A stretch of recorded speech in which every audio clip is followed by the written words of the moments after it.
Good evening. I'm Haim Bresheeth.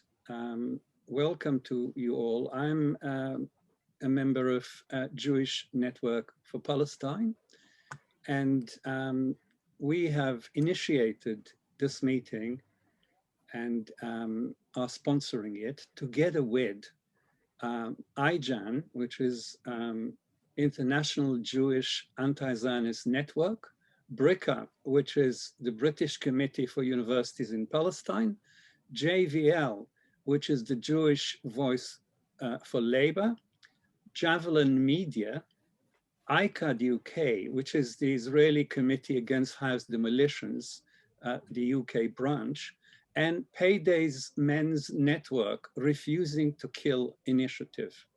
These are all the good organizations which have supported the meeting today, and we thank you all for doing so. Without your support, this could not have happened. Yeah. Now, some people are still not muted. Please, anyone in the audience, if you're not muted, can you mute yourself so that we don't have anyone coming in the middle. Now, we're lucky to have with us three excellent women speakers to discuss the issues which the film Objector raises. And I will first, I'm honored to present the speakers one by one. Professor Nurit Peled-Elhanan, who is a professor of language and education, retired from the Hebrew University in Jerusalem. She published profusely on a range of education topics. She is also a translator and a long-time activist.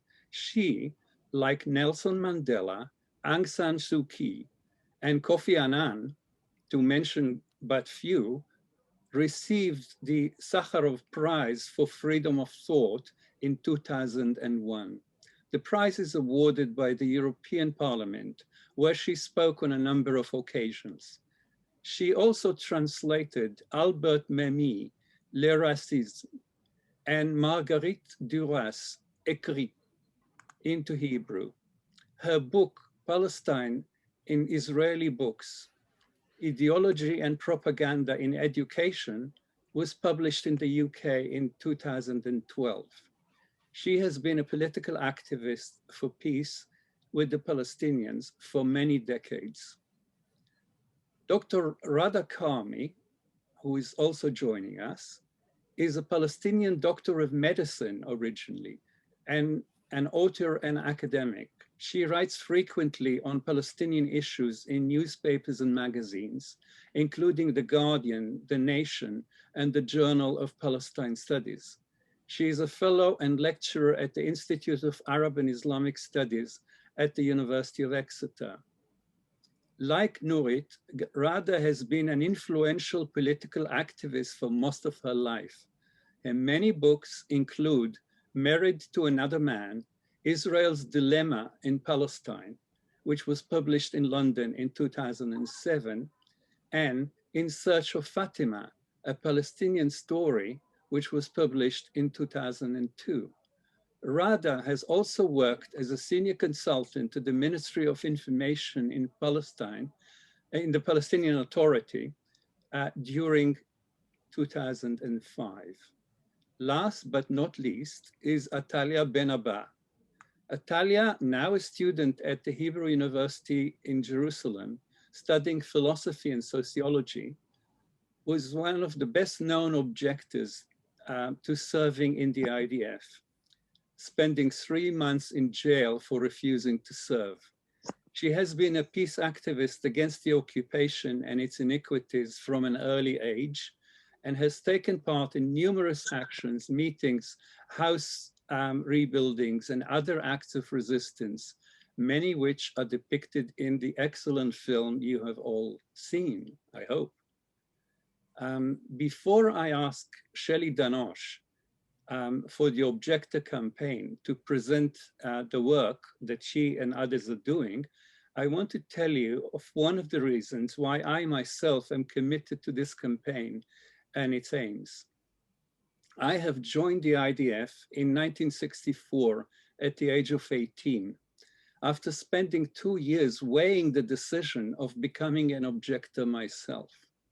However, as opposed to Atalya, I did not have the courage to stand up and be counted at that age. I ended up as an officer in the Golani Brigade.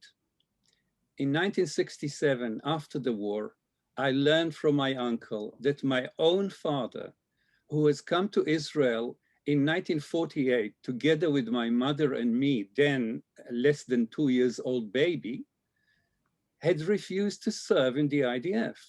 After surviving the death camp in Auschwitz, he was against any such violence.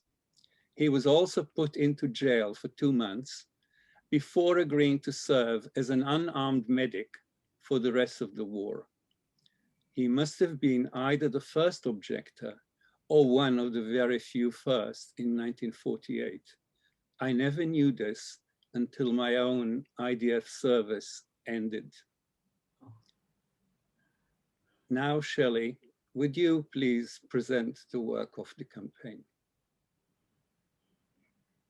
Yeah, so welcome everyone. It's wonderful to have so many people with us here today. I'm Shelley, and I'm the Israeli Impact Coordinator of the documentary Objector. Objector came out in 2019 and has had a really surprising and wonderful reception around the world. Last month, after a very successful run in film festival, Objector came out online on Vimeo on demand. If you haven't seen the documentary yet, that's okay. We'll be discussing many things beyond the film. So thank you, Haim, and all the co-hosting organizations, and a huge thank you to Ghada, Nurit, and Atalya for sharing some time with us today.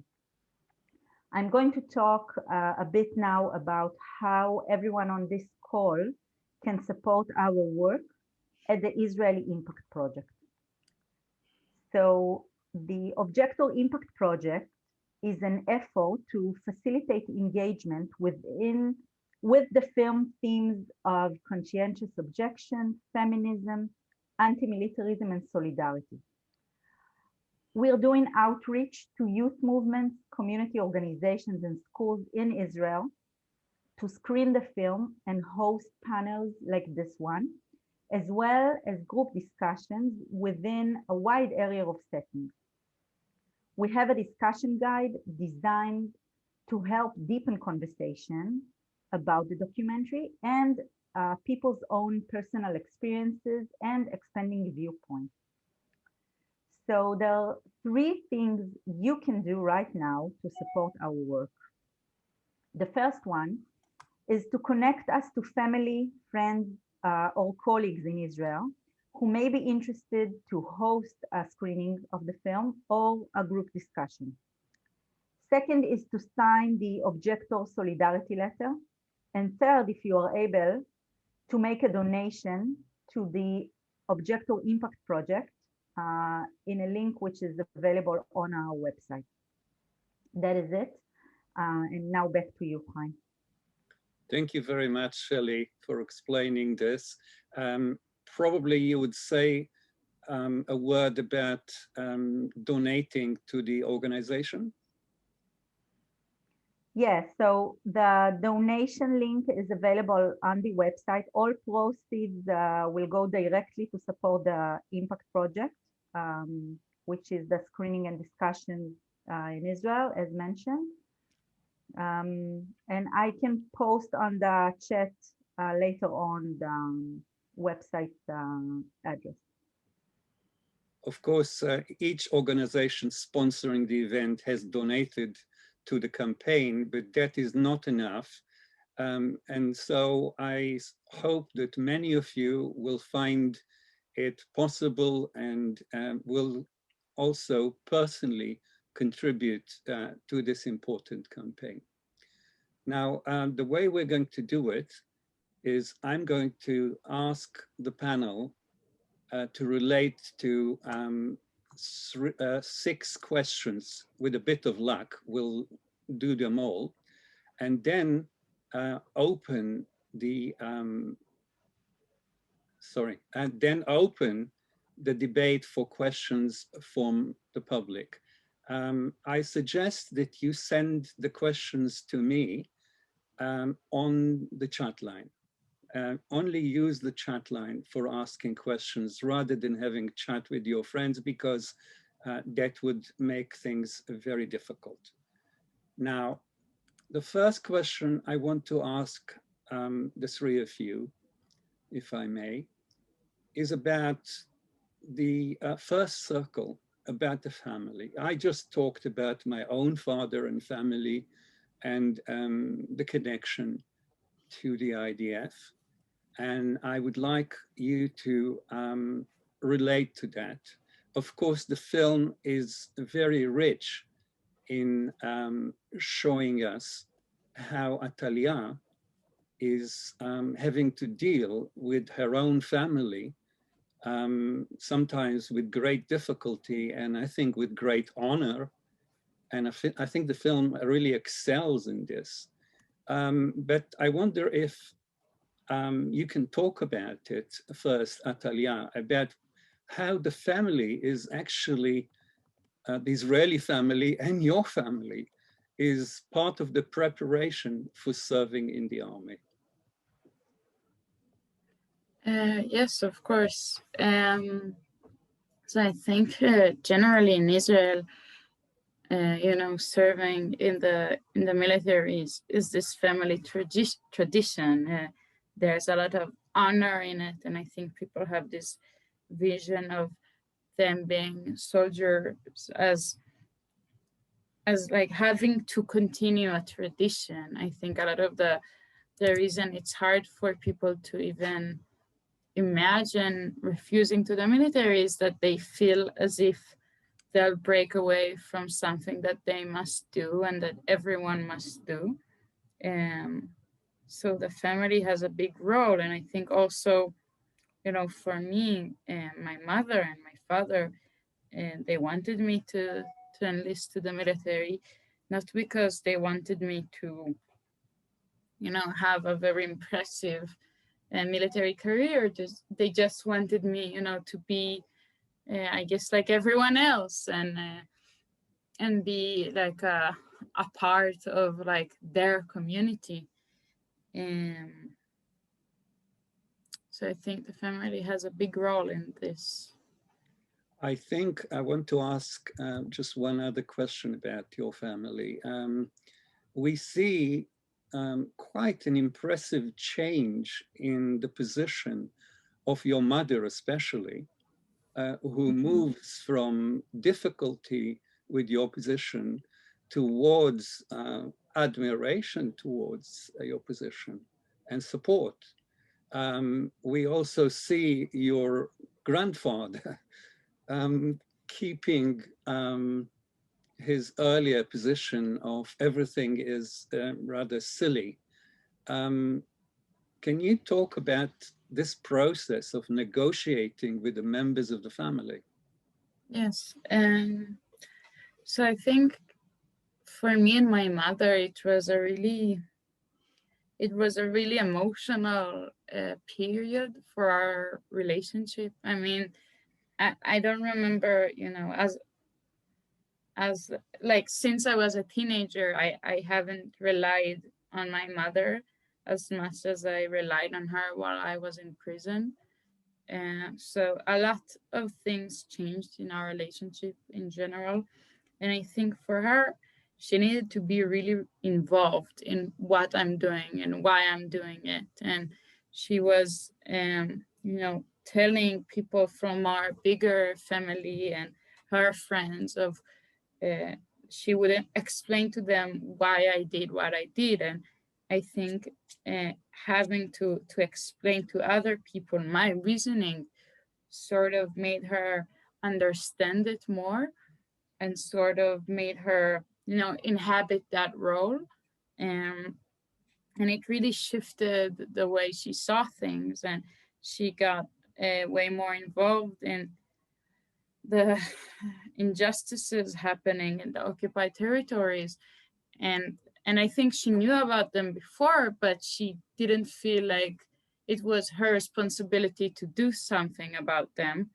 And I think my decisions sort of forced her to get involved. And through that, her opinions changed. I want to ask Nurit now about that same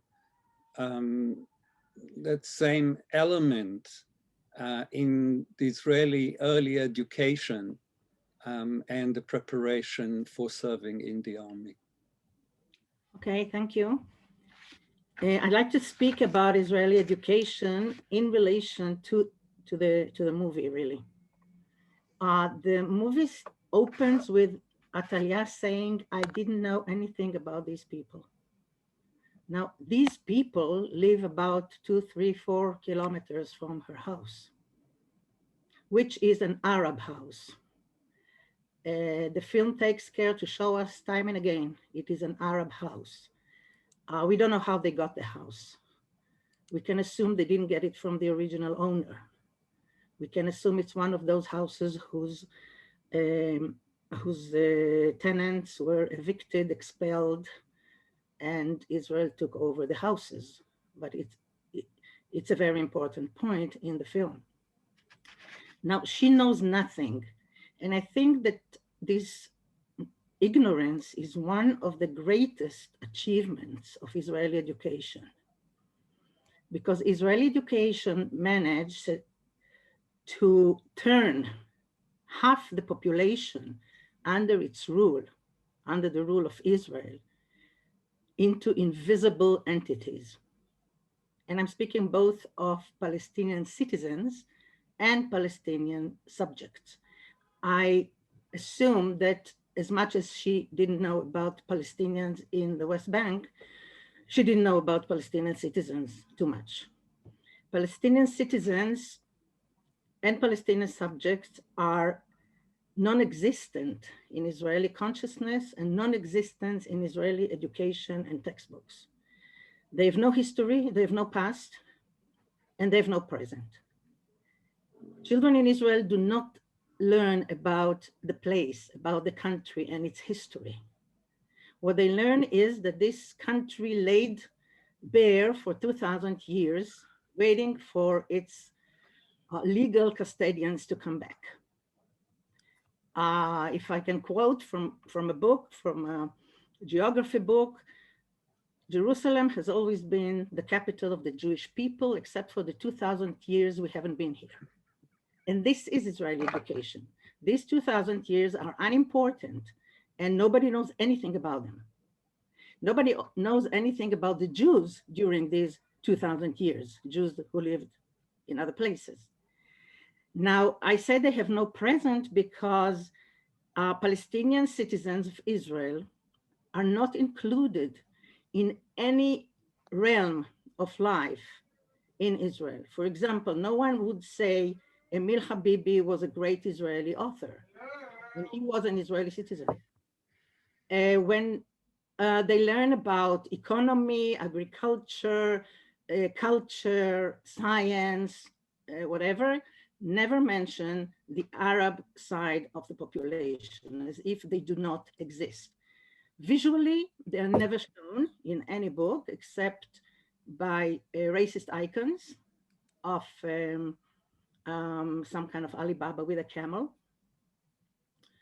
hordes of refugees, and primitive farmers with a plow and 2 oxen.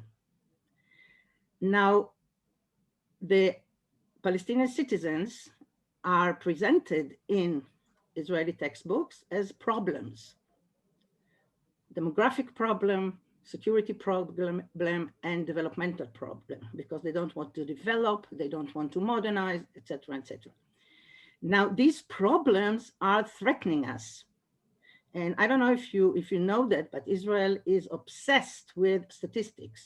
So every chapter in the textbooks, whether they speak about urbanism, rural places, agriculture, rate of marriage, whatever, is divided into Jews and Arabs.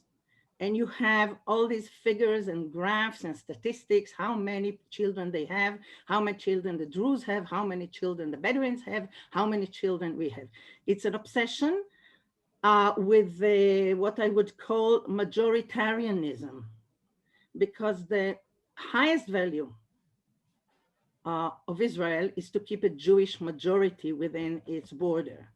So this is the only information we get about 20% of the population who is part of everything and contributes to everything. So children grow up, and until the age of 18, they know nothing about their co-citizens and about, of course, the Palestinian subject. May I ask, Atalya, from your experience, you heard Nurit, who's researched this for most of her career and written the key work on this. In your experience, you said in the film that you did know nothing. How does Nurit's description sound to you now that you can think of yourself as a child early in your education?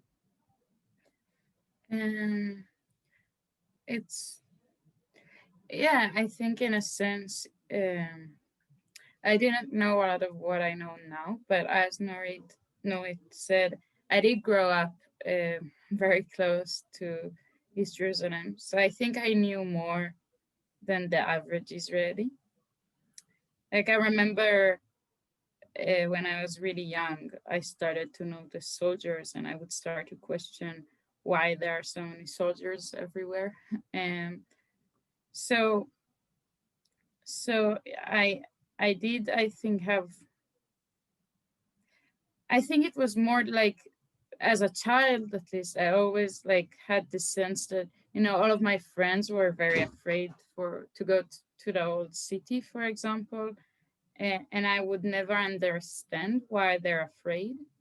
So I had like this feeling of, like, I think like since I was young, I understood that there's this like deep racism fueled by fear that everyone around me had, that I didn't have as much because I grew up in the area of East Jerusalem. But what I didn't know was that there's an occupation. And I think that's, like, I very much agree with Nurit that there is really this like forceful education of ignorance. I don't really know how to say it, but it's crazy how separated the lives of Jewish Israelis and Palestinians are.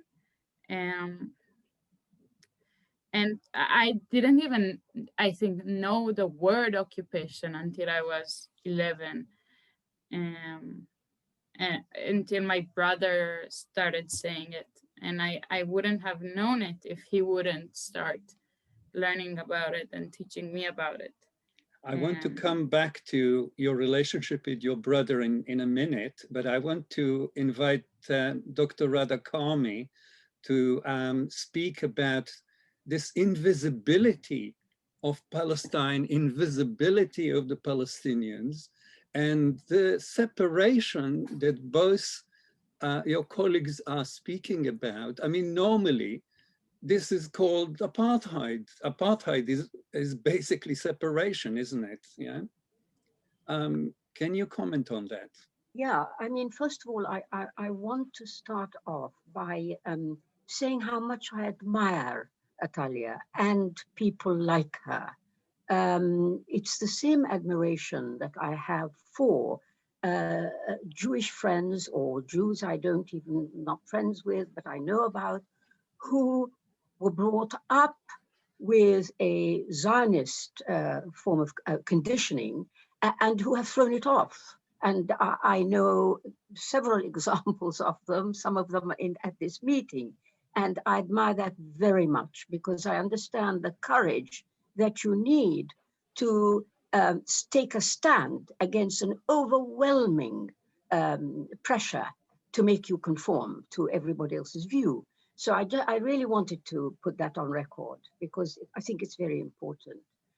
Now, in terms of the invisibility and in terms, I mean, what can I tell you? I know in my own life, I have been invisible to the other side of this story, you know, and even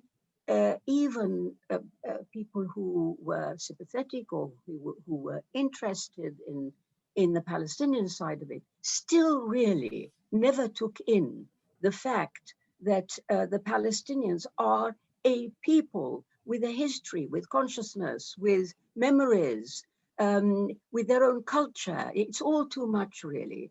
Now, in terms of the invisibility of people on the ground in Israel, Palestine, of course, I'm well aware of that. It's more than apartheid. It's really to do with disappearing the other side, because if you disappear the people you have, or their descendants, the people you have displaced, you have expelled, you have treated with great violence and brutality. If you can make them invisible, you feel better, of course. I mean, the last thing that your typical Zionist Jewish Israeli wants to be faced with is the truth, the facts about what actually happened. So it doesn't surprise me at all. In fact, it's essential psychologically to be able to go on with the way that Israel behaves. There is only one way it could do it, by making out that nobody got hurt, the other side doesn't exist anyway, and there we are. So you know, the only side of the story you're going to get is the official narrative. Nurit put very well, which is that 2,000 years somehow disappeared. Nobody knows anything about it, and you know, no one asks. And that actually just increases my admiration for people who object, who are conscientious objectors, who resist this invisibility, who resist the drive to erase the history of another people. And Nurit is one of these. Atalya, as I said, is one of these. You, Haim, is another. Avi is another. Avi Shleim. There are many. And I thank them and I admire them. Thank you. I want to come back to Atalya, to what I promised to ask you, which is your relationship with your brother, which is another admirable Israeli, to my mind. And if you could, he did not actually object. He got out of the army in a different manner. But could you talk about the relationship? You just said now that until your brother told you when you were 11, which is quite young, but is quite old for not knowing about the occupation, you didn't know about it. So please explain to us what role your brother has played in you becoming a political activist. He played a very important role. I think I wouldn't have been able to become a refuser without him, since he was the first person I knew that didn't play along with the system and that decided that he won't sacrifice his ethics and his morals, and he was very I don't know, he was very much having to fight against people telling him that he's doing the wrong thing, and he had much less support than I had because I had his support. So to me, even though he didn't, you know, become an objector, he did a very brave thing by you know, defying the system. And And he really taught me that, you know, there is apartheid, and what is it and what does it look like. And the first time I went to the occupied territories as an activist was with him. So he sort of showed me the way and like brought me into this world of anti-occupation activism. He's also one of the producers of the film. Yes, Can you and speak also a about writer. that? Yeah, so the way the film was made is that Amitai and Molly have been in a very long relationship in the past. So I knew Molly very well, and she was studying for her master's in film in San Francisco. And you know, just being friends and talking with each other, she heard from Amitai that I was thinking about becoming a refuser and that I didn't know what to do. And I was very confused. And she decided she wants to make a short documentary film about it for her studies. And she came to Israel and we filmed a short film, a short movie. And it was, I think, quite successful, and it got very good reactions. And they applied for a grant to make it a full-length film. And it sort of became this like bigger production. We brought a photographer and a sound woman, and Amitai got way more involved in the production and all of that.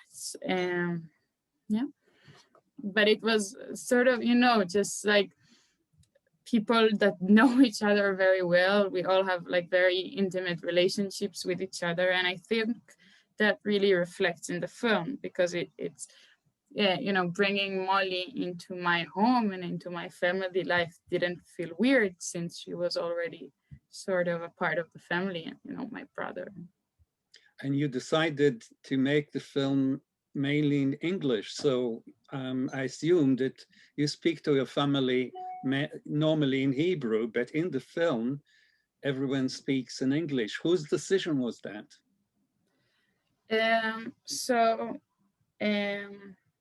We do speak some English at home, since my father, his father is American, so my father lived in America for some years. But it was also because, you know, Molly was a big part of, you know, if Molly would be at dinner at our home, we would speak with her in English. We wouldn't speak Hebrew. So it sort of was the same. It was, we're all having dinner and Molly's also there, but she also has a camera. And I think actually in hindsight, if we would have been more strategic about making this film, we wouldn't have it be so much of it in English. Because for an Israeli audience, there's something alienating about so much of the film being in English. So it wasn't really a decision. It was more like, you know, Molly doesn't speak Hebrew, so we speak with her in English. It works very well abroad, though. So that's, you know, there is a balance between those two. I wanted to ask Nurit the same question. You are the daughter of a very famous Israeli general, unusual Israeli general. How was your family background and experience affecting you becoming such a political activist? Well, can I say something about the English first? Sure. I think that the fact that they speak English really enhances the feeling of, or the impression of, settler colonialism in Israel. People come from other countries. They appropriate the houses of the expelled natives. They speak the language of the country they came from. And they don't really get involved too much in whatever happens. except that, you know, they're shooting at us, so we need an army. It's very typical behavior of settler colonialists. And the English enforces it, to my opinion. Now, I don't know about my family. My father was, he was an Israeli general, but he was also a great, or maybe the first activist to approach Yasser Arafat and try to make peace. When he was 1956, he was the governor of Gaza after the 1956 war.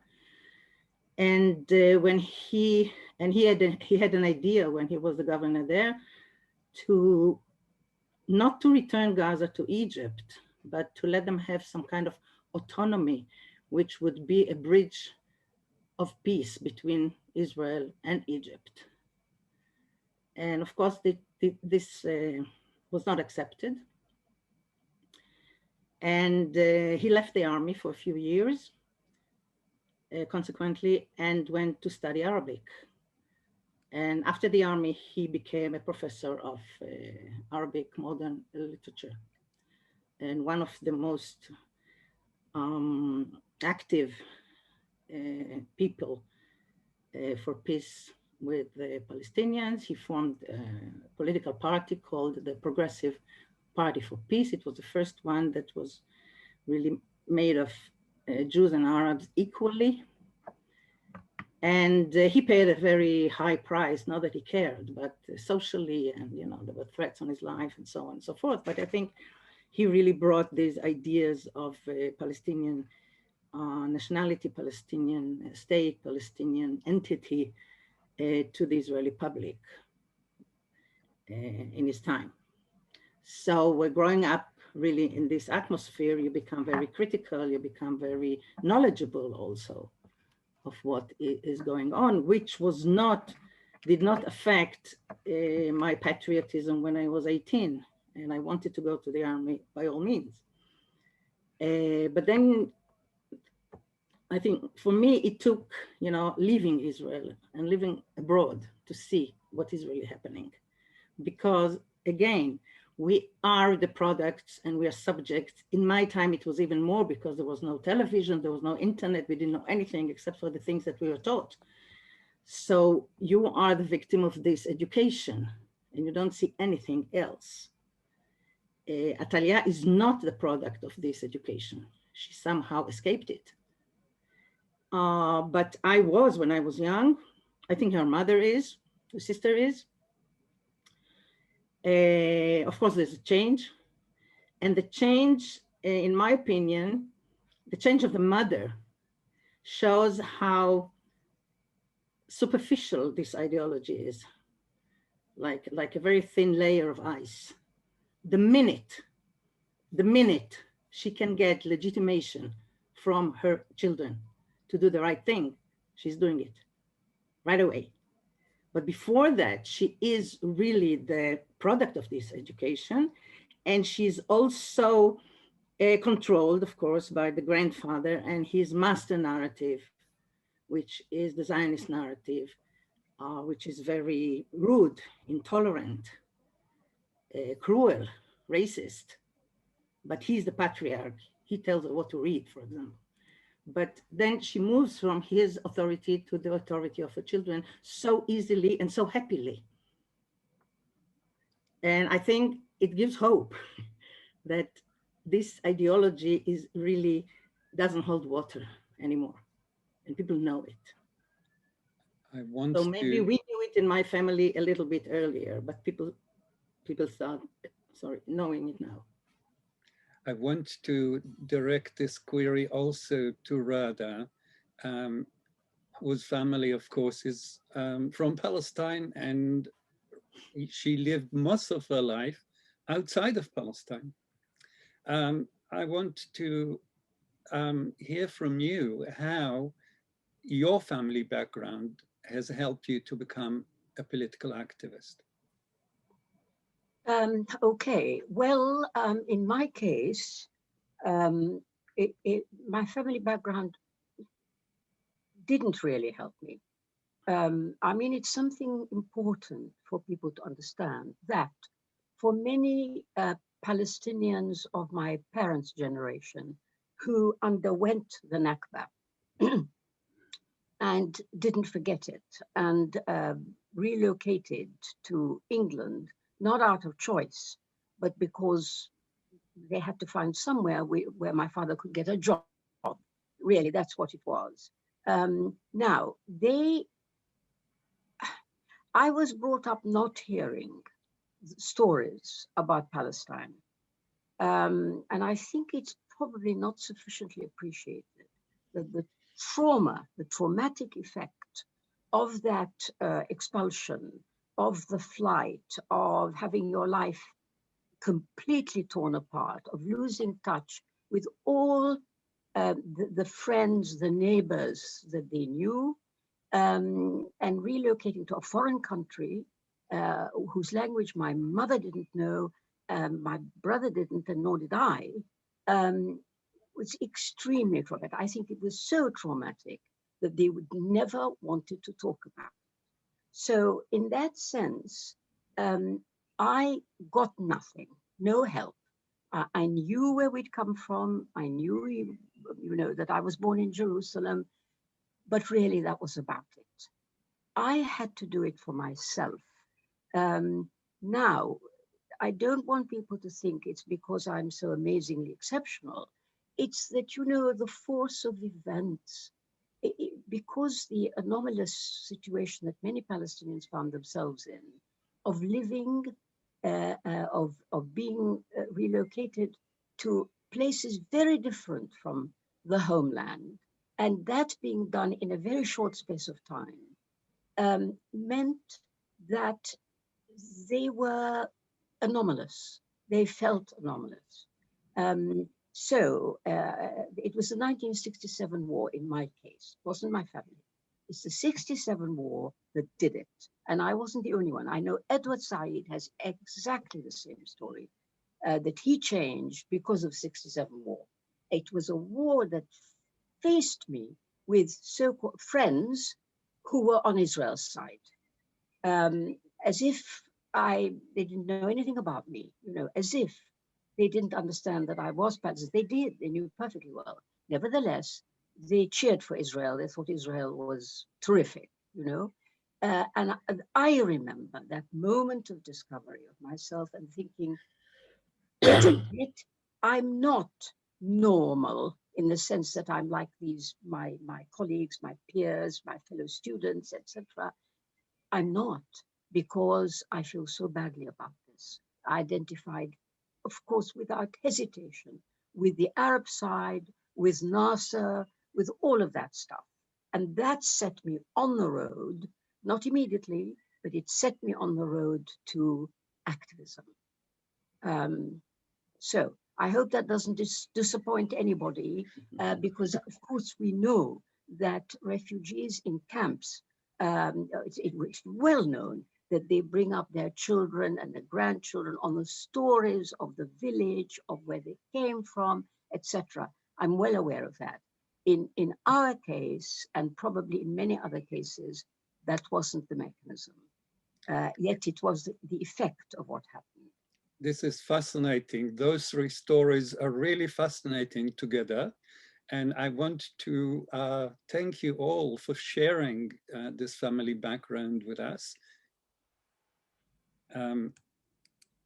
Also, it's well known that in Israel, most of the survivors of the Holocaust have not talked to their children about what they have experienced.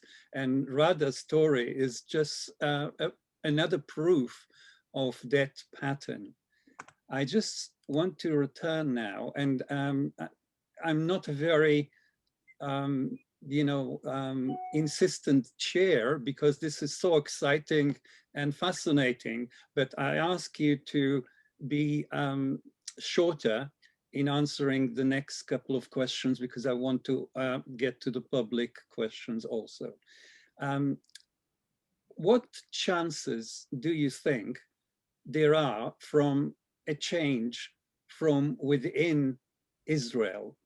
In other words, a change which I would put as just peace and a permanent peace, not some episode, bearing in mind that in every poll held in Israel in the last 40 years, the only Israeli institution which is getting 95 to 99% of support from the public is the Israeli army. Every other institution is getting less than 50%. The politicians, of course, are at the bottom, and that's no miracle. Yeah, we understand that. But if the IDF is the only institution that Israeli Jews, support in such numbers, what chance is there for people like you, Atalya, to change the society from within? That's a hard question. I don't know. There's something about this idea of changing from within that maybe I think I don't like this phrase because it sort of reminds me what people say to you when they try to convince you to enlist. Like as a leftist youth, I was a part of like a youth movement and a part of a commune that was supposed to enlist together. And we had those seminars where they would tell us, you have to enlist. It was the Nahal, like for the Nahal program, which is like this. And they would tell us, you have to enlist so you can change the system from within. And it always felt wrong for me because it's this idea of like, it sort of felt like they're tricking us and trying to make us assimilate to the system with like false promises of us being able to change the military from inside, which is, I think, impossible. And that's why I didn't want to be a part of it, because I felt that I couldn't change it from the inside. But talking about like the larger perspective of like Israeli society, it's also something about it feels off for me, because I think that in order to create change, it doesn't, like it has to be like an act or a struggle that is constructed together with Palestinians. Like I don't think as Israelis there is any move we can do alone that would change the occupation, the apartheid.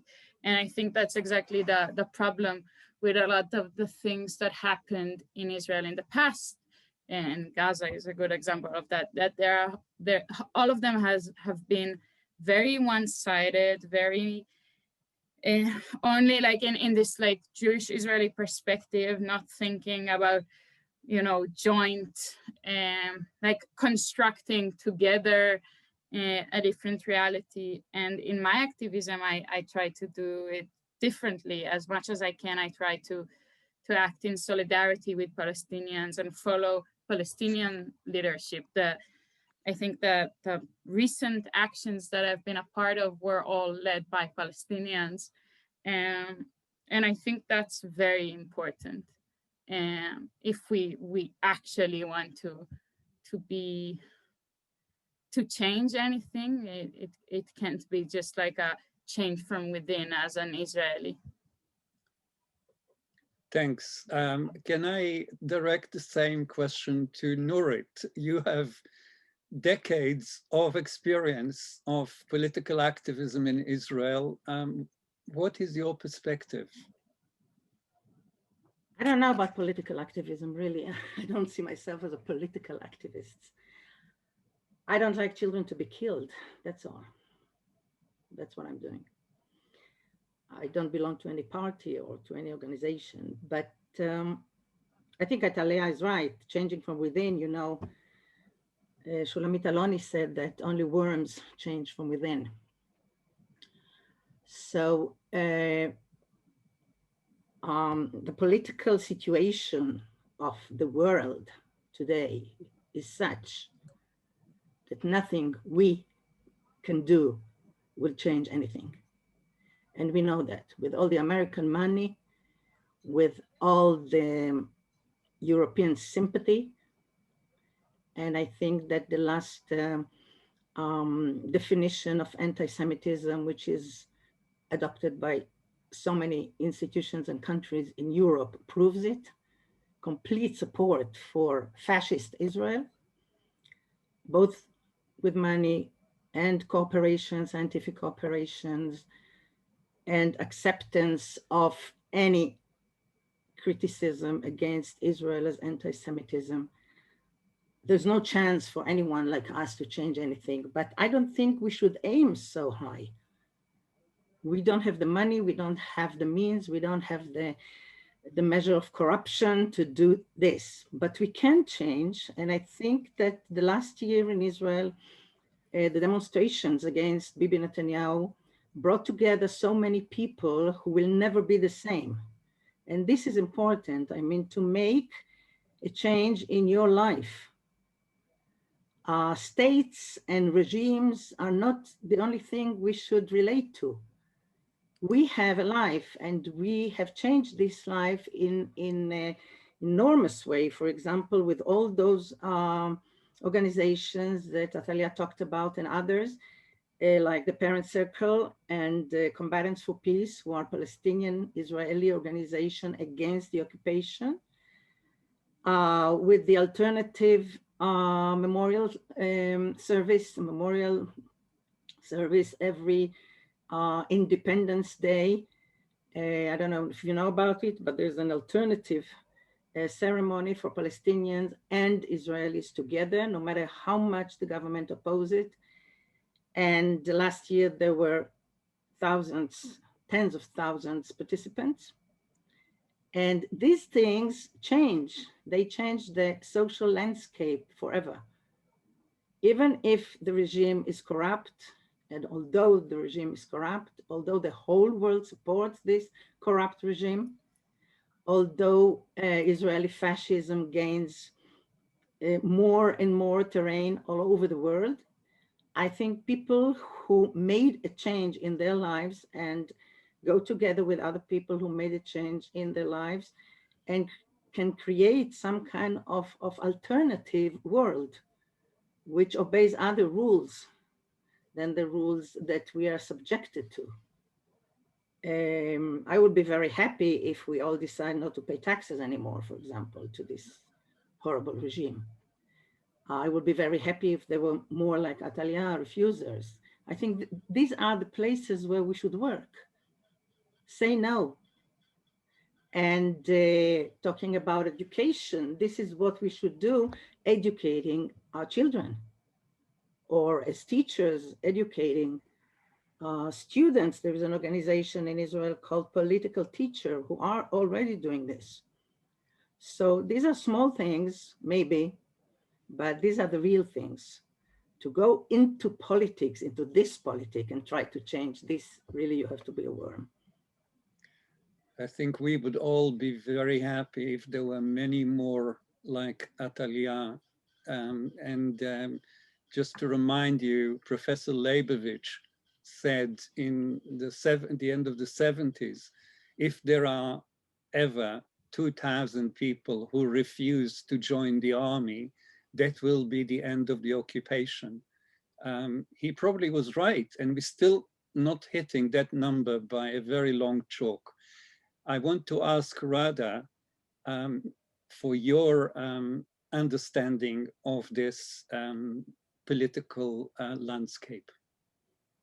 Yeah, look, first of all, you know, I appreciate very well, as do Palestinians in general, that there are a number of groupings in Israel and outside, amongst Jews outside, people who want to see a different future in their own different ways, whatever field that they're operating in. So I'm aware of that. And in the wake of the Oslo Agreement in 1993, you know, there was a great revival of joint projects, joint activities, a real feeling of optimism amongst Palestinians that there are people on the other side one can actually work with, can befriend, and it will be, it promises a better future, that sort of thing. But that was a long time ago. They discovered, the Palestinians had discovered that that was rubbish and nonsense. It never really came to anything. Okay, my own take on this, from what I know, I mean, I don't live in Israel, but from what I can see, life is comfortable. The so-called occupation, in fact, this, as has been pointed out, this is settler colonialism. The settler colony is comfortable. It's got a very good standard of living. The Palestinians are subdued. The army takes care of that. Why would any percentage of people want to change the status quo? My view is that they don't, and they like it like that. So you have to actually ask, what is it that you'd have to get them to understand that would make them give up the comfort of living off the land and resources of another people, and the sympathy of the world and the support of Western states? It's terrific. What a position. And I just don't see, honestly, I don't see it. It needs something completely different to do this. We don't really have time, but I would be delighted to share with you a vision that I have, which carries the promise. It can't be guaranteed, but is a possible way to go forward in a situation where you've got comfort and unwillingness to change on the part of the oppressor, and where the oppressed is struggling and finding it very difficult to get anywhere. Anyway, so that's my view. I don't think it's going to happen. I want to ask you the last question, to which probably we can have quite a simple answer. At the end of the film, we see the commission questioning Atalya, asking her the most important question in the film, which is the question that sends her to jail.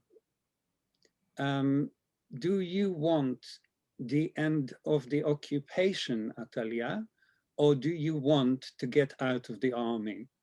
And Atalya, in this reenacting of the event, probably accurately, waits for a long time before she answers. And she says, I want the end of the occupation, knowing that that is what is going to send her to jail. Because if she said the opposite, that she wants to get out of the army, she would get out of the army. So is the answer the end of the occupation? Of course, that was the question, and she answered as she should have done from our point of view. But my question is the answer the end of the occupation, or is the question a much more difficult one? Did the problem start in 1967, or did it start in 1948, or did it start before? And if so, the answers to such question are far-reaching, and I think Ghada has started to give us some answer to that. And I wonder how the three of you can answer it before we open to questions from the public. We'll start with Nurit this time. Okay.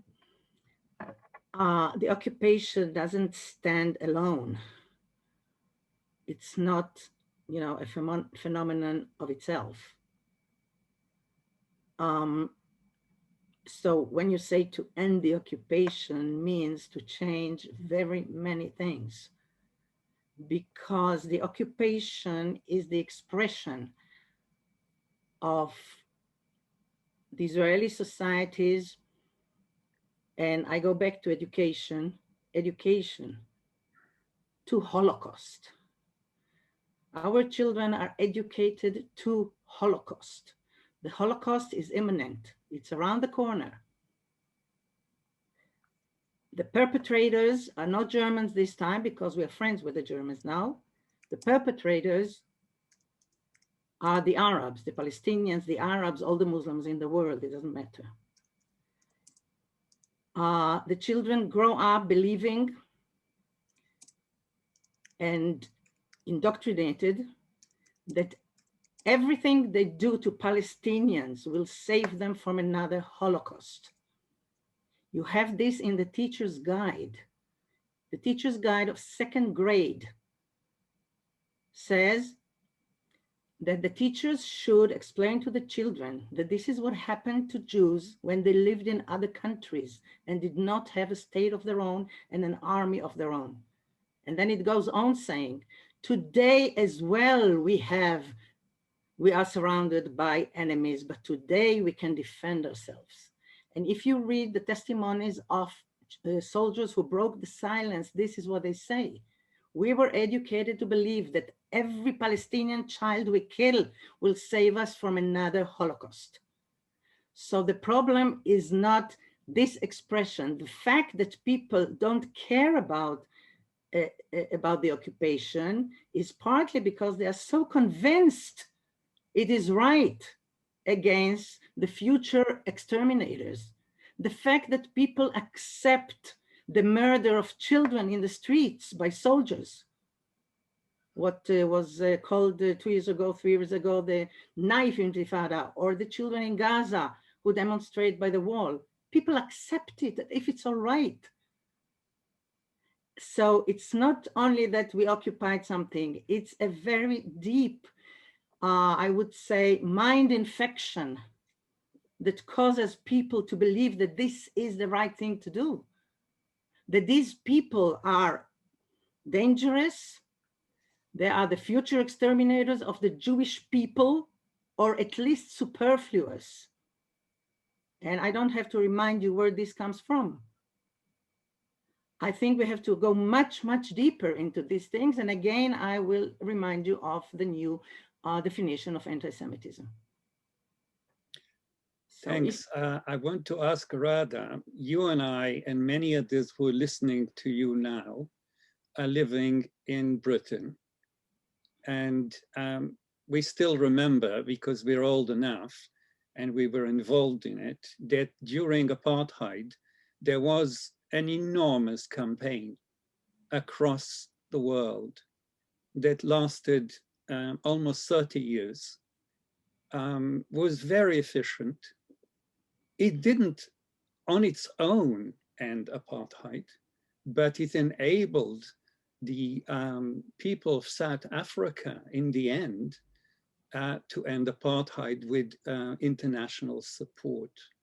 How do you see the situation with Israel, which is very, very different? We can't say that the same support exists. And maybe this is relating to the things that Nurit has said. I mean, really, Haim, you've pointed to the main features of that kind of thinking. I just want to add to what Nurit talked about, that the Israelis are coarsened their sensitivities so they can actually tolerate the killings of children and all these brutality and atrocities because they're convinced by the story that otherwise, if they don't shield themselves from these terrorists, it's going to be bad. But you see, I just want to add to that, which makes it even stronger, is the attitude of the outside world. Remember, it's not just Israelis who are who don't worry about children dying and clear breaches of human rights. The outside world obviously doesn't care either. Because they support Israel. So this is a really, really big problem. Now, as to Haim's point, yes, you see, I think when I said the way forward has to come from elsewhere, you know, it's not going to come from the people who are benefiting by this situation, as I said earlier. So forget that. If there are conscientious, moral people like Atalya, like Nurit, like you, all the rest of it, if they join us, they support us, that's wonderful, that's great. But we would not expect and should not expect that the Israeli public brought up on this mixed diet of comfort and terror of Palestinians is going to actually do anything. So my thinking goes, the initiative has to come from the Palestinian side. They are the ones who are suffering, they're the ones who have to change this, and they're the ones with the greatest incentive to do something about it. And yes, I think that the anti-apartheid movement has lessons for the Palestinians, which would be wonderful to adopt. Remember that BDS, the boycott, divestment, and sanctions movement, came out of Palestine and is now gaining strength, and everybody knows about it, etc., etc. Now, what you need is to build on that, expand that into a position in which you explain to the outside world that the situation in Israel-Palestine is one of a sovereign state, Israel, ruling over a population, half of whom have citizenship and rights, but the other half of whom have no citizenship and no rights. Now, that is not acceptable.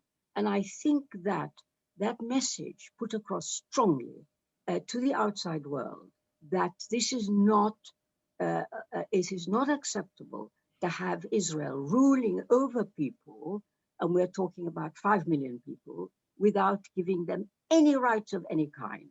That is not something that can go on being tolerated, and hence the expansion of a movement for equal rights.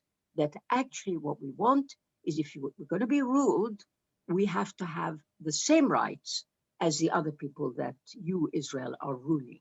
That's called a struggle for equal rights. And of course, it was at the bottom of the South African story, and it needs to be made clearly the Palestinian story. I would very much like to see this develop further.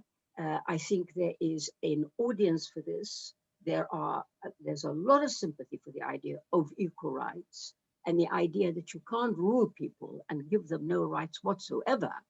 There will be a receptive audience more and more in the centers of power in the West. It's a route the Palestinians now need to think about quite seriously going down. And then we will see what happens. Now, on that route, in case anybody thinks that help is refused, it isn't. Those Jews, whether in Israel or outside Israel, who understand this and share that hope, that aim, that moral sense, it's their duty to join us in this struggle.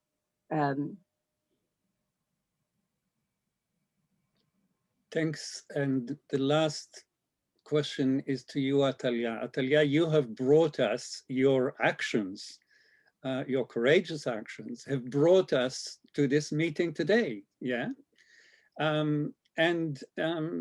I also would mention that you are not alone, because we can think of many Palestinians that are in jail and are treated much worse, of course.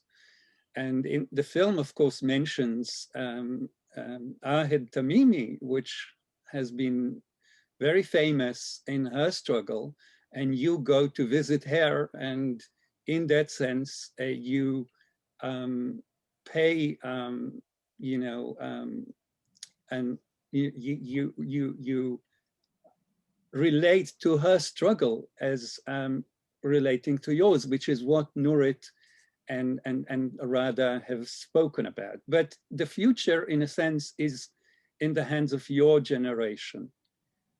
We can speak about it, but you are doing things about it. How do you see that future, and what role is there for people abroad who are, you know, the most committed ones are, you know, listening to you now, but you know, all the people that play the role on South Africa, for example? That is such a difficult question. I think, like, a lot of my activism is very, I would say in Hebrew, yom-yomi. Like, it's very much about daily life. I mean, a lot of what we do in the South Hebron Hills right now is protesting military brutality and unjust, I don't know the word in English, unjust taking away of lands, and we're trying to fight against settler violence, you know, against the arrest of 5 young children. So it's all very, I don't know, local. Like, there isn't this like sense of grandeur to it, I guess. Like, it doesn't feel as if we're trying to change the world. It just feels as if we're struggling against local problems that are happening every day. And so I think I'm kind of detached from like a bigger vision right now. And I think it sort of like Ghada said, I don't feel like it's my place to choose the vision of like, how do we solve this? I think I myself am very anti-nationalistic, but I support like the Palestinian nationality as you know, as like a right for self-identification.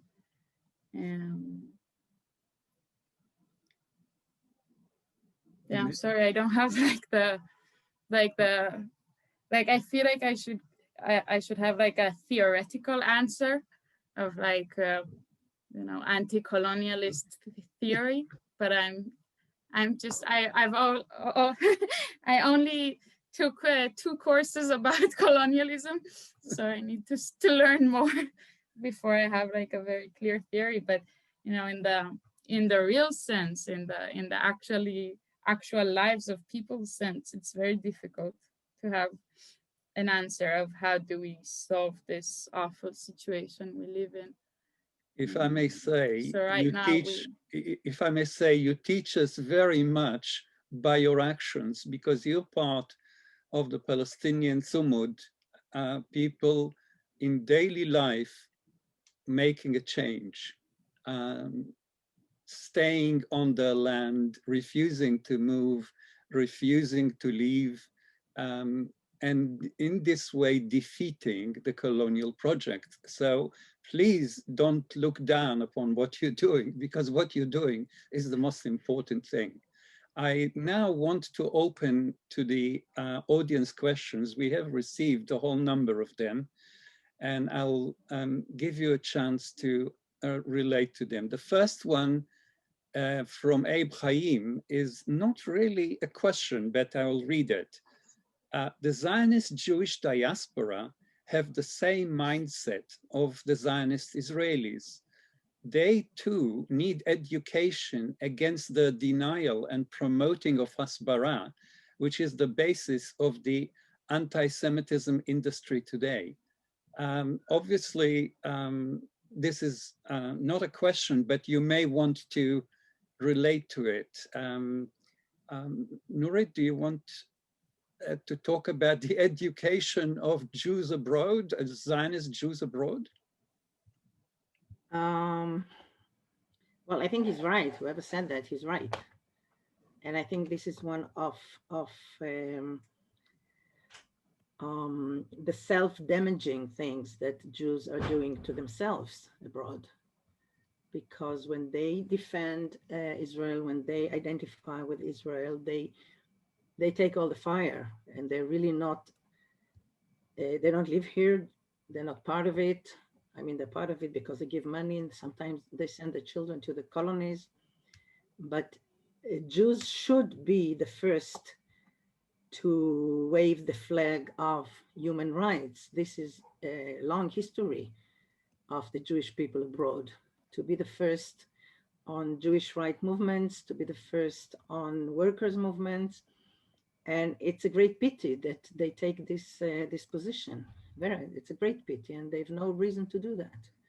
I mean, they identify their Jewishness with Israeli Zionism, and Israeli Zionism has nothing to do with anything Jewish.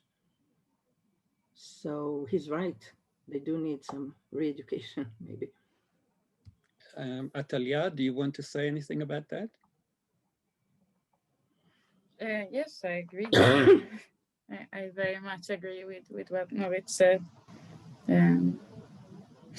I think we've all encountered the Jewish Zionists that live, anywhere in the world, and just are very disconnected with what's going on here. And Rada? No, let's move on. That's fine. Okay. The next question is from Agnes Corey. My question may be inappropriate, but perhaps you may deal with it. I have been troubled by the Barenboim East-West Divine Orchestra propaganda since its beginnings. I do not think it helps Israel-Palestine. What do you panel think? Of course, you will know that the orchestra is making quite a lot of use of Said's name in its various appearances. And Rada, do you have a view on that? Yeah, I do, actually. I feel quite strongly about this. I agree with the questioner. I've attended performances of this orchestra, and it's an exercise in what I can only call normalization of something which was not be normalized. You see, if you can, what a nice idea, if you can make music together, how lovely. It doesn't really matter. We're human beings, we're all human beings, and therefore we get together over this lovely thing and we make music, etc. I do not accept that, because this is a bitter struggle. This is a really serious conflict. You cannot make it normal by having a number of initiatives that brings people from, quote, the two sides together. That was, by the way, at the basis of a lot of projects in the wake of the Oslo Agreement, as if there was not a continuing situation of colonialism, of settler colonialism, as if that's all gone away and we can all now love each other and be friends. So to sum it up, I think the East-West Divan Orchestra, any other initiative of this kind is fine once we have a resolution to this conflict. Once we do that, great. We can do things together, we can make everything normal, and everybody love everybody. That's fine. It's not the time. It's not the time. Nurit?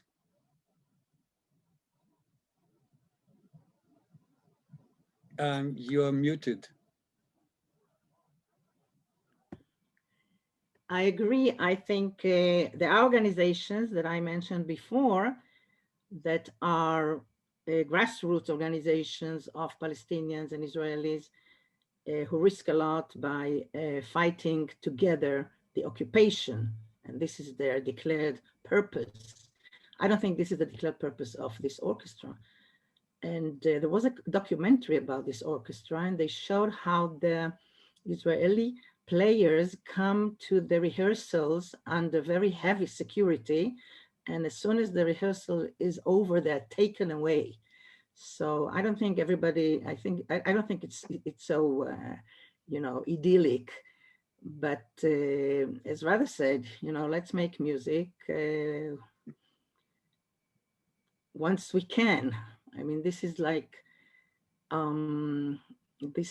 denying the situation, and also it's not a grassroots thing. It's not like meeting together in spite of all the all the rules and of all the police and of all the army threats, and doing our thing as for example Combatants for Peace are doing, or parent circles are doing.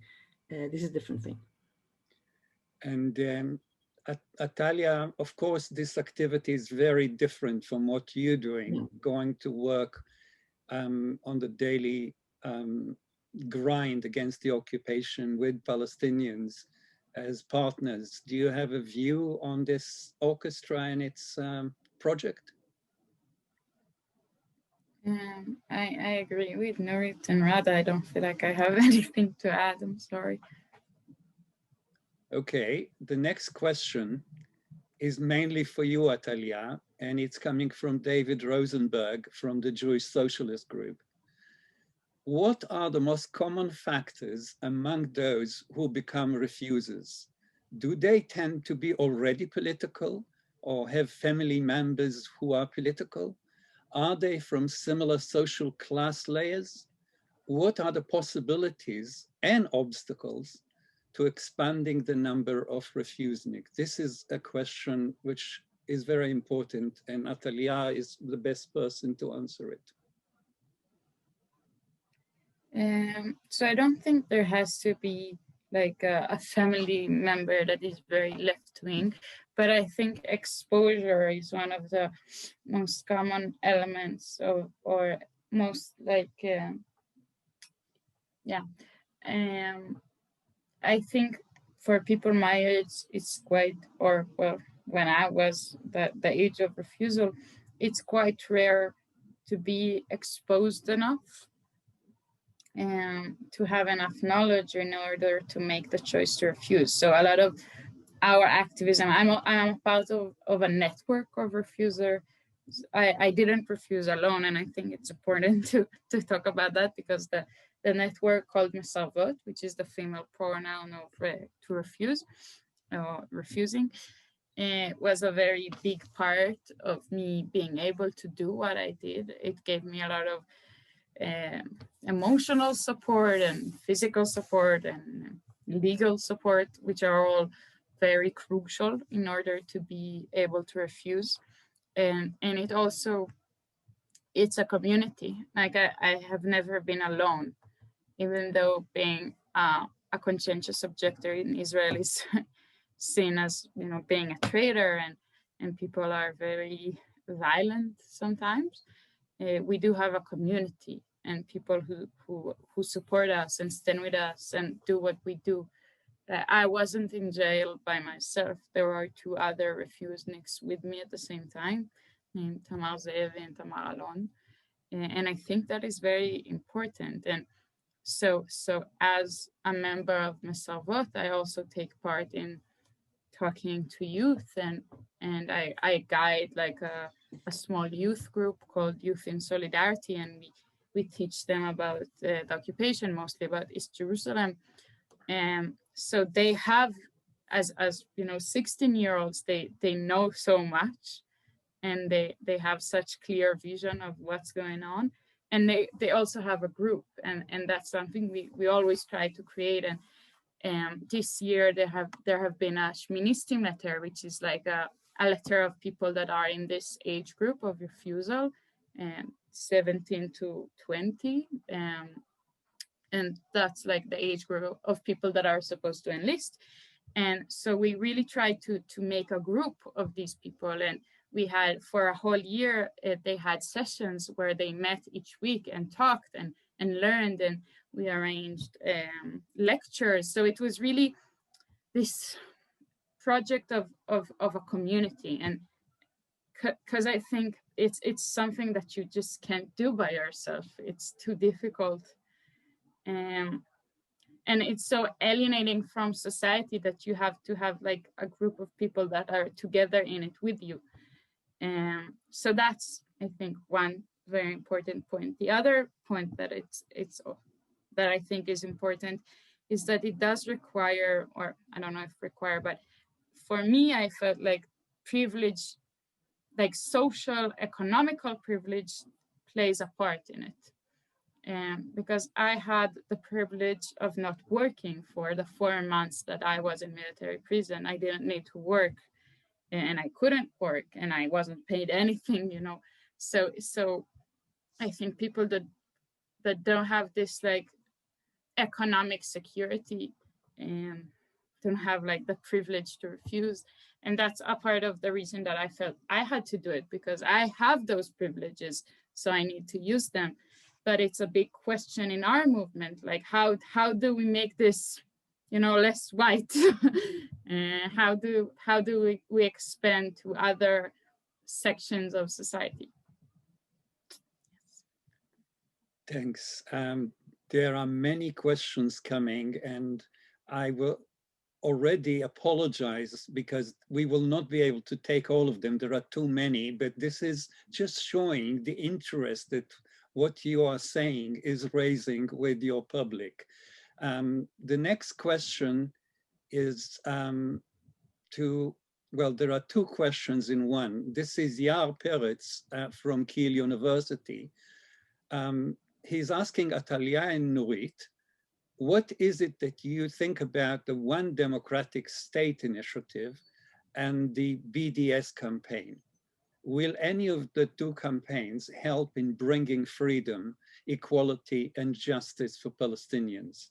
And the questions to Ghada, who might also want to talk about the first question, what do you think, Ghada,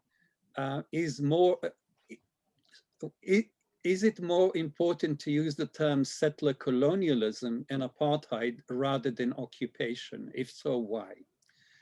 We'll start with Nurit and then go to Atalya. Nurit, you are, can you unmute?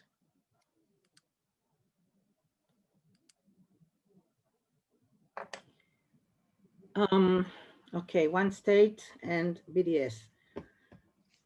I think it's already one state. It's an apartheid state.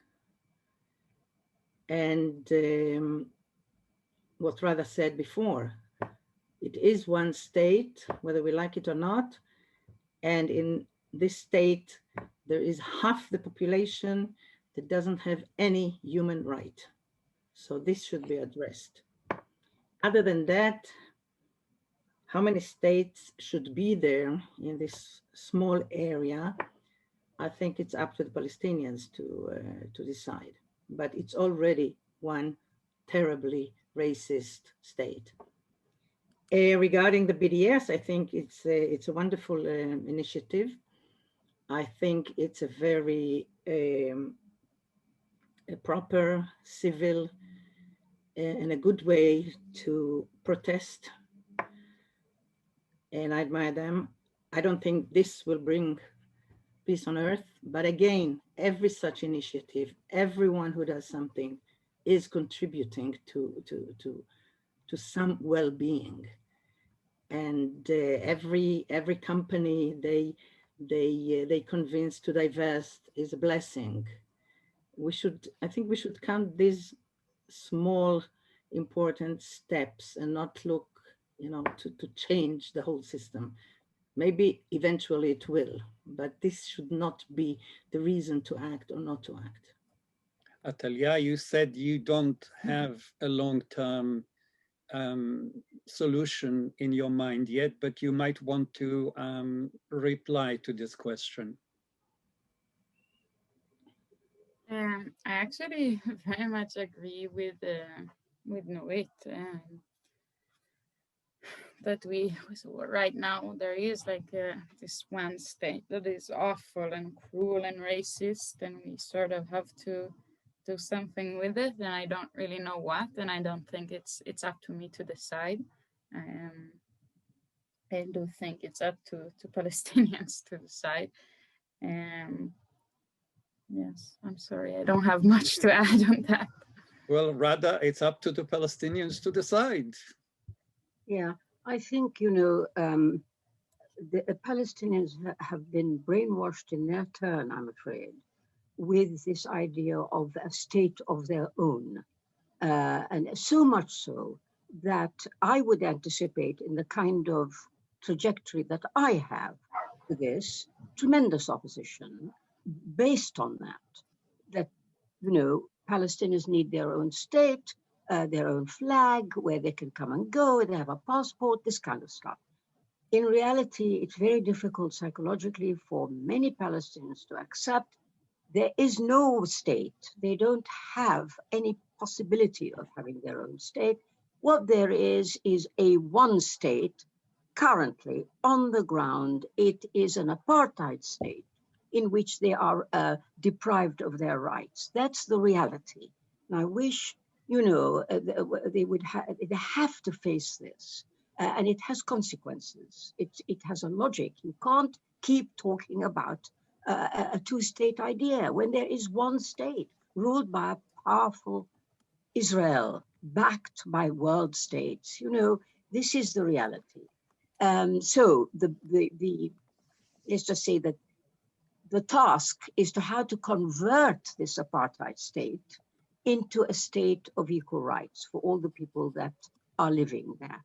Now, clearly, of course, I support the one state of this kind, a one democratic state like this, of course. And I don't know, you know, Palestinians and Israelis have to accept that they are condemned to live together. I mean, I put this in those terms, not because I dislike anybody in particular, but because this is a situation created in Palestine. The people who created it aren't going anywhere. And so, you know, one has to look at the best way to solve this. In terms of occupation,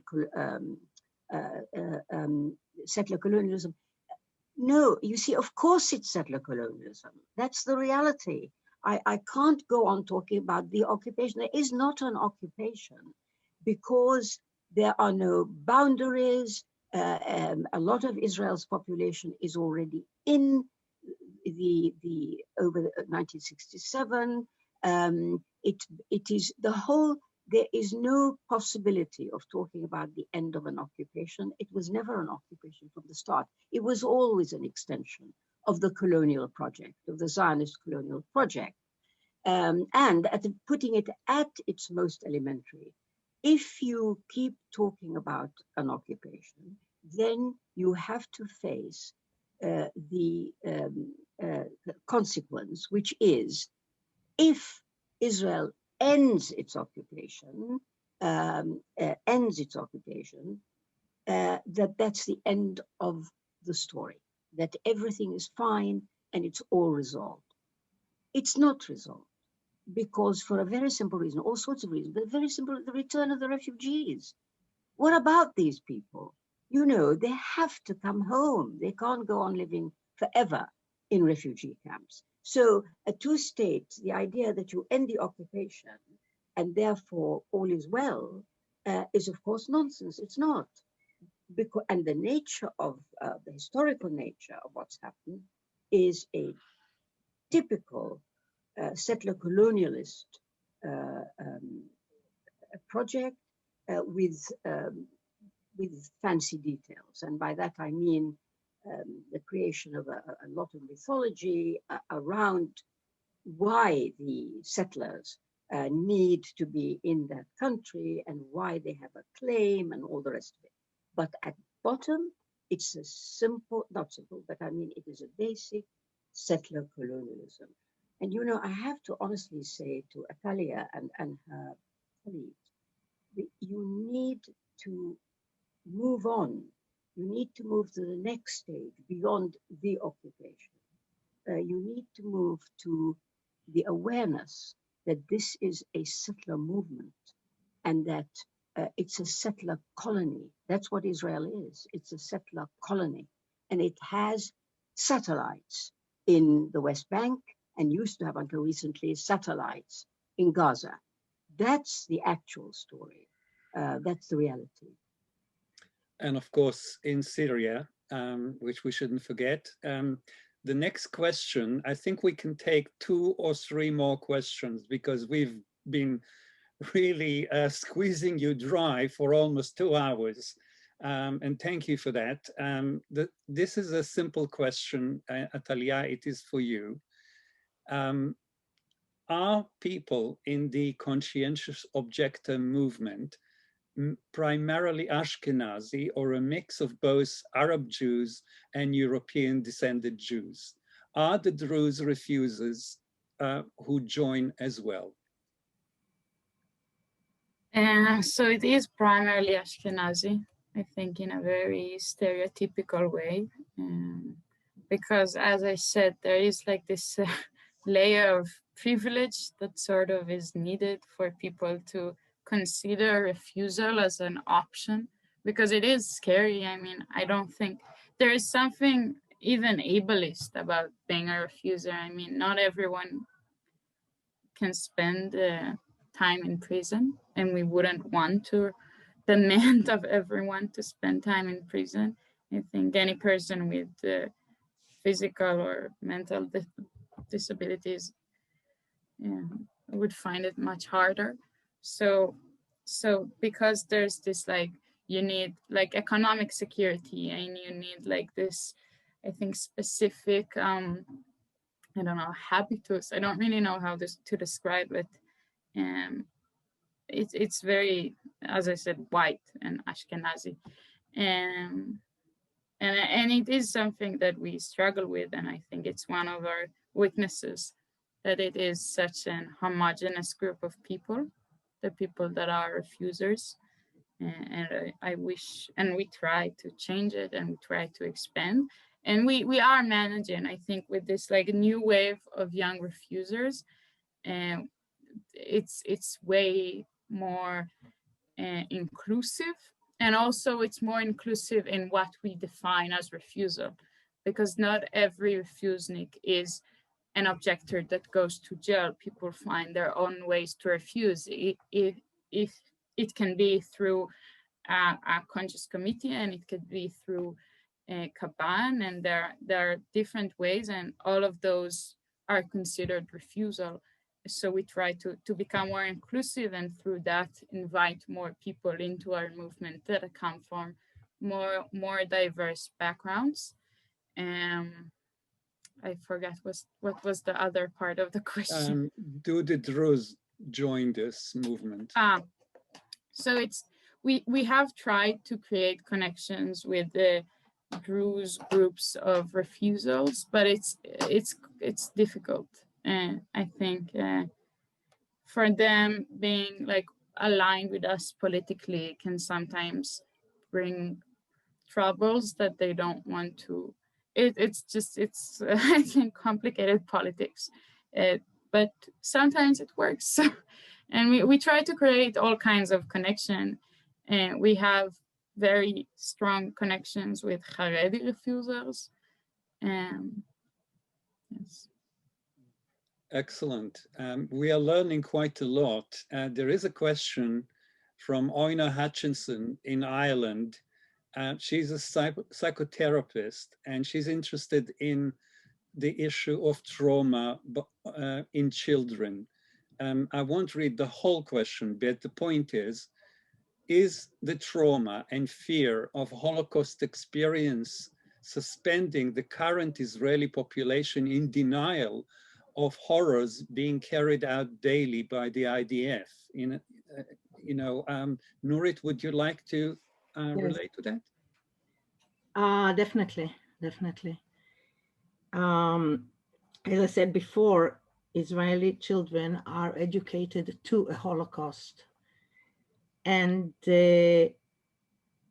what they do in these Holocaust textbooks and Holocaust ceremonies and Holocaust Day, for which you prepare for months is really to re-traumatize the children every year with stories of horror and with horrifying pictures. And this is what I'm working on now, really. It's not telling the story of people who survived, of people who overcame, of people who offered mutual aid. No, it's what it's called the pornography of evil. And it's not my expression, it's the expression of the former, of a Holocaust professor, Hanna Jablonka, who was the chief scientist for the Ministry of Education and resigned for that. She said, all we teach them is the pornography of evil and the technical, very technical details of sadism of Nazis, one by one, city by city, village by village, without really giving any humane form to the people themselves. And if you can see those pictures, you know, of naked people on a cart, of naked Mengele's twins, of horrible tortures. And Holocaust education today starts from kindergarten, So it's a very long voyage of traumatizing and re-traumatizing. And I saw children around this time of Holocaust Day, they start wetting in their beds. They are horrified. They're afraid of everybody and everything. And I cannot but say it's purposeful. And there is also, you know, there's evidence that it is purposeful, and that the Ministry of Education is interested in that, exactly in that. And as I said before, the conclusion of all these horrifying texts and horrifying school books is that this is what happens to Jews among the Gentiles. This is why we need a state and a strong army. This is why we have to kill whoever wishes to kill us before they start. So it all brings you to that, to the army. And I really think that this education, it can be considered as very serious child abuse. Thank you. I think the last question, which I'm able to put to you, because there are many, many more, I promised you. But I think this is the last question we have to finish with. Relates to the last one, but it's a very interesting twist. It's by Julia Bard from the Jewish Socialist Group. It's a very long question. I will just read the heart of it. She's relating, Nurit, to what you said, that Jewish history, according to Zionism, stopped in 70 AD and restarted again in 1948. And she says, the result is, so we have to be detached from our own history. She is living here, of course. The diaspora is constantly denigrated as leading inexorably to Auschwitz, to which we are told we went as lambs to the slaughter. And if we internalize that belittling of our own long diaspora history, we end up dependent on the supporters of the nationalist narrative. So basically, this is continuing the point that you have made, but looking at the diaspora Jews and how their own history of 2000 years is denied them, and their own identity is denied them. Do you want to say anything about that, Atalya, to Jews in Britain? Because you grew up on this history, did you not? Yes, I did. Yes, I think it's it's very powerful in convincing people that they should commit horrible crimes, telling them that otherwise they'll all be slaughtered. And I think I grew up in a youth movement. I grew up in the Shomer HaTzair, and it's an old youth movement that started in the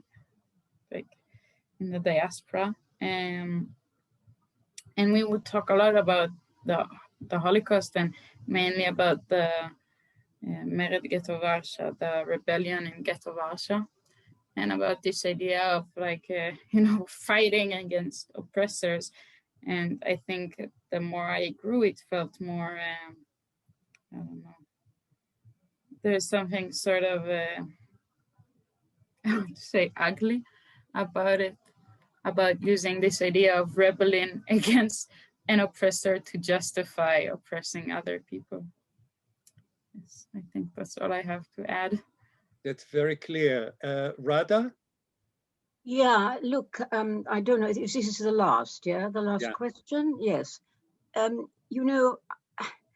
can't, it bears repeating over and over again that the Holocaust, the history related to the Holocaust, the horrors, the problems of Jews who suffered and their descendants and so forth, is nothing to do with the Palestinians.